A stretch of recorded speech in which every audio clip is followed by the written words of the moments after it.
ഏറ്റവും കൂടുതൽ ന്യൂനപക്ഷ ജനങ്ങൾ ജീവിക്കുന്ന ഒരു സ്ഥലമാണ് കേരളത്തിന്റെ മലബാർ സൈഡ്. അറിയോ നമുക്ക്? ജനാധിപത്യം ഇന്ത്യയിൽ നിലനിൽക്കാൻ കാരണം എന്താ അറിയോ?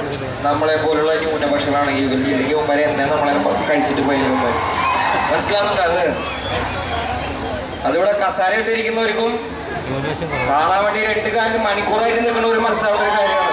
ഇന്ത്യയില് സ്വതന്ത്രമായിട്ട് നമുക്ക് ഇങ്ങനെ ഒരു സ്ഥലത്ത് കൂടാൻ പറ്റുന്നത്, വിപ്ലവ പാട്ടുകൾ പാടാൻ പറ്റുന്നത്, സഹമനുഷ്യരെ സ്നേഹിക്കാനും സഹായിക്കാനും പറ്റുന്നത് ഇവിടെ ന്യൂനപക്ഷ ജനങ്ങള് ശക്തമായിട്ട് നിൽക്കുന്നതുകൊണ്ട് മാത്രമാണ് മക്കളെ. ഇനിയൊന്ന് മൂഞ്ചി പോയേനെ. ഒരു 3-4 മാസത്തിലെ ഇലക്ഷൻ വരികയാണ്.